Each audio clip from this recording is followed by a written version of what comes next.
En ce temps-là, Jésus venait de dire à Pierre, « Suis-moi ». S'étant retourné, Pierre aperçoit, marchant à leur suite, le disciple que Jésus aimait. C'est lui qui, pendant le repas, s'était penché sur la poitrine de Jésus pour lui dire, « Seigneur, quel est celui qui va te livrer ?» Pierre, voyant donc ce disciple, dit à Jésus, « Et lui, Seigneur, que lui arrivera-t-il » Jésus lui répond, « Si je veux qu'il demeure jusqu'à ce que je vienne, que t'importe, toi, suis-moi. » Le bruit courut donc parmi les frères que ce disciple ne mourrait pas. Or, Jésus n'avait pas dit à Pierre qu'il ne mourrait pas, mais « Si je veux qu'il demeure jusqu'à ce que je vienne, que t'importe. » C'est ce disciple qui témoigne de ces choses et qui les a écrites, et nous savons que son témoignage est vrai. Il y a encore beaucoup d'autres choses que Jésus a faites, et s'il fallait écrire chacune d'elles, je pense que le monde entier ne suffirait pas pour contenir les livres que l'on écrirait. Acclamons la parole de Dieu. Gloria a ti, Señor Jesús. Nous sommes en train de terminer le temps de Pâques. Demain déjà, en fait ce soir, samedi soir, c'est la Pentecôte. C'est déjà le temps ordinaire, même si c'est encore une solennité. Et donc le vêtement liturgique est blanc. C'est donc le dernier jour dont nous disposons pour nous rappeler ce qui a été la Pâque, ce qui est la Pâque, la grande fête de la résurrection de notre Seigneur.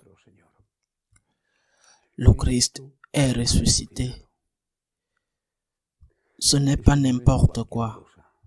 C'est la plus grande et la meilleure nouvelle que les hommes n'aient jamais entendue dans leur histoire. Le Christ est ressuscité. Le Christ est vivant. Lorsque nous avons commencé le temps pascal, ce matin-là, ce matin de Pâques, j'invitais à nous placer dans le cœur immaculé de Marie, elle qui était la croyante, celle qui n'avait pas douté de la promesse de son Fils, mais encore celle qui avait souffert horriblement de le voir torturé, moqué, mort. Elle, comme l'a dit Saint Jean-Paul II, bien que ce ne soit pas évidemment un dogme de foi, elle a peut-être été la première à l'embrasser dans la nuit aux premières heures du samedi au dimanche.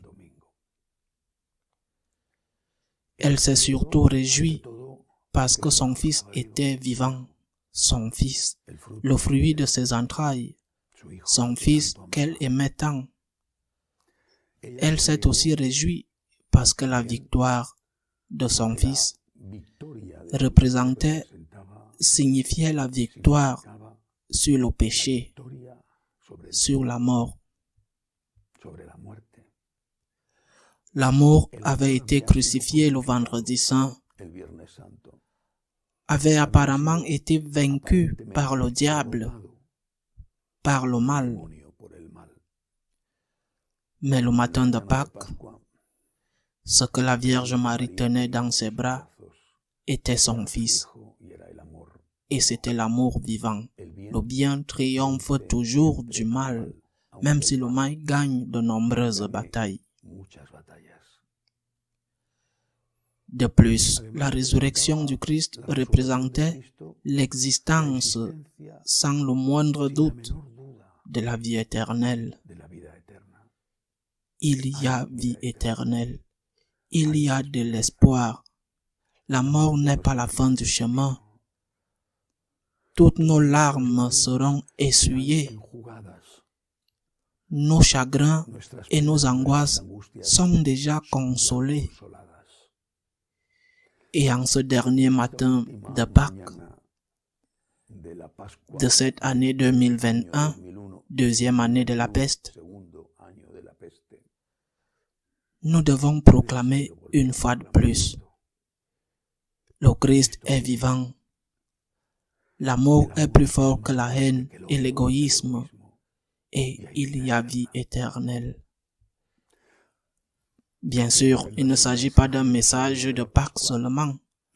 Nous nous en souvenons et le célébrons dans chaque Eucharistie et il doit toujours nous soutenir dans la lutte.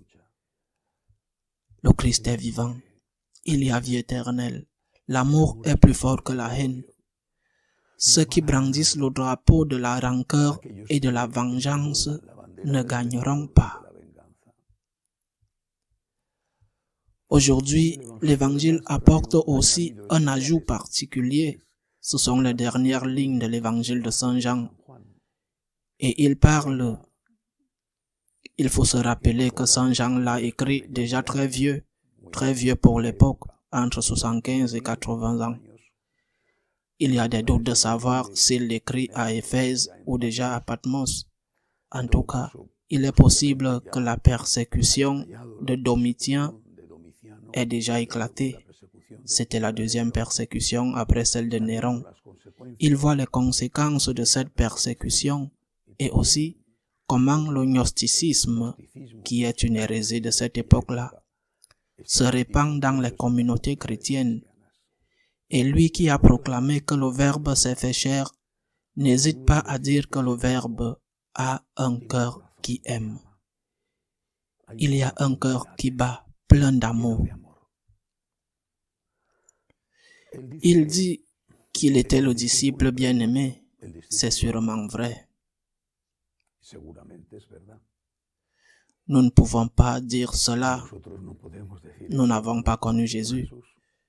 Mais ce dont nous devons nous soucier, c'est de savoir si nous aimons Jésus. Peut-être que Jésus a aimé plus.